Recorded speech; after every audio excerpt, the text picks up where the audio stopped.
అందరికీ నమస్కారం అమ్మ. ఈరోజు మనం తెలుసుకుంటున్న అంశం ఏంటంటే SA1 general science paper 1 2024-25 physical science అంటే పిఎస్కి సంబంధించిన question paper. English medium Telugu మీడియంలో ఉంటుంది. ఎగ్జామ్ మార్క్స్ వచ్చేసి 50 మార్క్స్, సమయం వచ్చేసి 2 hours మాత్రమే. జాగ్రత్తగా స్క్రీన్ షాట్స్ తీసుకున్నాను. ఇవి ఇన్స్ట్రక్షన్స్ ఇన్స్ట్రక్షన్స్ అనేది ఇక్కడ ఉన్నాయి కదా, ఇన్స్ట్రక్షన్స్ స్క్రీన్ షాట్ తీసుకుని ఫస్ట్ ఇన్స్ట్రక్షన్స్ చదువుకున్న తర్వాతే మనం ఎగ్జామ్ అనేది స్టార్ట్ చేయాలి. ఎగ్జామ్ అయినా కూడా మనకి ఇన్స్ట్రక్షన్స్ అయిపోతేనే ఇక్కడ నెక్స్ట్ సెక్షన్ 1లో ఆన్సర్ ఆల్ ది క్వశ్చన్స్ అంటే మొత్తం అన్ని క్వశ్చన్స్ కూడా 10th ఎట్లా ఉంటుందో సేమ్ అదే ప్యాటర్న్ 9th వాళ్ళకు కూడా ఉంటుంది. ఇక్కడ చూడండి 8 క్వశ్చన్స్ ఇస్తారు, 1 మార్క్స్వి 8 రాయాల్సిందే. 8 × 1 = 8 మార్క్స్. జాగ్రత్తగా స్క్రీన్ షాట్ తీసుకోండి. మా అక్షరాలు కనుక క్లియర్ కనిపించకపోతే నెట్ క్వాలిటీ పెంచుకొని స్క్రీన్ షాట్ తీసుకోండి. మీకు ఇక్కడ కావాల్సినది క్వశ్చన్స్ మాత్రమే కాబట్టి నేను క్వశ్చన్స్ మాత్రమే మీకు అప్లోడ్ చేస్తున్నాను. ఎక్స్ప్లెయిన్ చేసుకుంటూ పోతే వీడియో లెంత్ అవుతుందనే ఉద్దేశంతో నేను కేవలము క్వశ్చన్స్ మాత్రం మీకు అప్లోడ్ చేస్తున్నాను. క్వశ్చన్ నెంబర్ 5, తేనీరు నుండి టీ ఆకులు వేరు చేయడానికి మీరు ఏ విధంగా వేరు చేసే పద్ధతిని ఉపయోగిస్తారు? ఒక వస్తువు యొక్క ద్రవ్యరాశి ఆ వస్తువు యొక్క డాష్నకు కొలత. బలమునకు SI ప్రమాణమును రాయండి. తర్వాత 2 వస్తువులలో ఒక వస్తువు యొక్క ద్రవ్యరాశి రెట్టింపు అయినప్పుడు ఆ 2 వస్తువుల మధ్య బలం ఏమవుతుంది? తర్వాత section 2, answer all the questions, అన్ని ప్రశ్నలకు సమాధానం రాయండి. తర్వాత నెక్స్ట్ క్రింది పట్టికను పూరించండి. ద్రవ్యరాశి వేగము, ద్రవ్య వేగము. తర్వాత నెక్స్ట్ అమ్మ,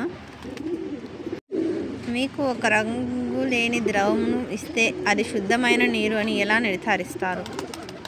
అవలంబనం అనే భావన అర్థం చేసుకోవడానికి ఏదైనా 2 ప్రశ్నలను రాయండి. తర్వాత section 3, answer all the questions, అన్ని ప్రశ్నలకు సమాధానం రాయాలి. 3 × 4 = 4 మార్క్స్. ఒక్కొక్క ప్రశ్నకు 3 మార్కులు, మొత్తం 12 మార్కులు. క్రింది వానలో ఏదైనా ఒక పటం గీయండి.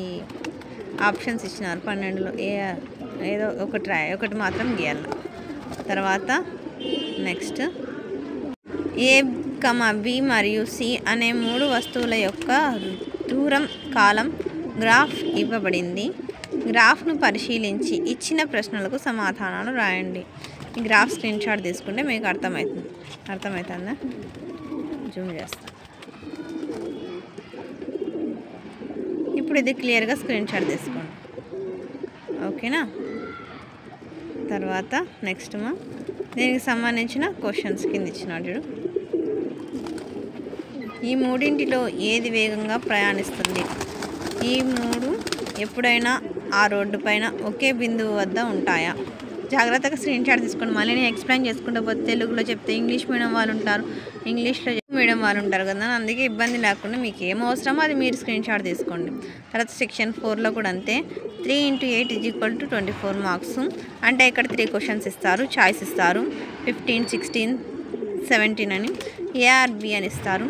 ఏది బాగా వస్తే అది రాయాలి, 8 మార్క్స్. జాగ్రత్తగా స్క్రీన్ షాట్ తీసుకోండి అమ్మ. అక్షరాలు కన్నా క్లియర్ కనిపించకపోతే నెట్ క్వాలిటీ పెంచుకొని స్క్రీన్ షాట్ తీసుకున్నాను.